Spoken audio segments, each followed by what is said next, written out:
Hey everybody! I'm here today to show you and tell you how to replace a rollerblade brake pad. This will be an easy tutorial with step-by-step instructions, so let's get right into the video. As you can see right here, we have a perfect example of a rollerblade brake pad. And there are essentially two ways that you can replace these. They're both easy to do, but it all depends on the type of brake pad that you have, okay? So the first way is the more common way, and it's not the way on this one, but it's the more common way for sure. And that is that there's gonna be a little bolt inside of here that's holding it in place, okay? So if I push this back, you can see there would usually be, generally speaking, a bolt inside of here that holds it in place.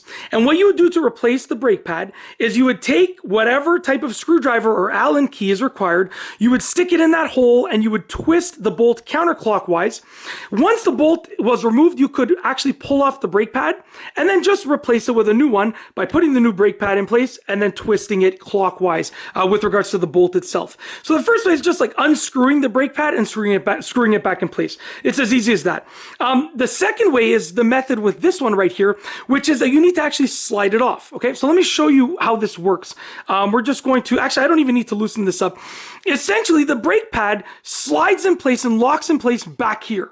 So it slides backwards to lock in place, which makes sense because as you're stopping, right, the road is going to be going like this, the surface will be going like this. So it makes sense that to lock it in place, it goes backwards like that, right? Because that's the way the friction is going when you're using it to stop, which is what its intended purpose is, okay?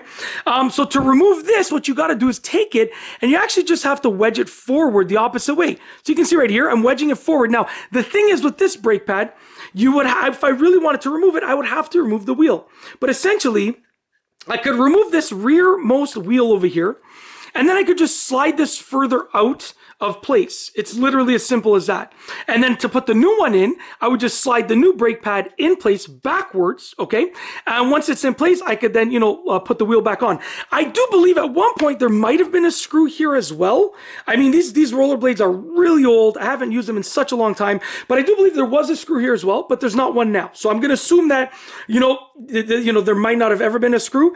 There might have been, but I'm just gonna guess based on what I see now that there wasn't, because there is a hole there, but it doesn't look like there's any threading to lock it in place. So those are the two ways. Essentially, you want to unscrew it and replace it with a new one, or you want to slide it out of place and replace it with a new one. Just doing the opposite, obviously, to actually put the new one in place for both of those methods. But that's it. That is how to replace a rollerblade brake pad. If you like this video tutorial, please be sure to give it a thumbs up. Let me know what you think down below as a comment. And of course, be sure to subscribe for more great videos just like this one. And that's all I have for you today. Thanks for watching.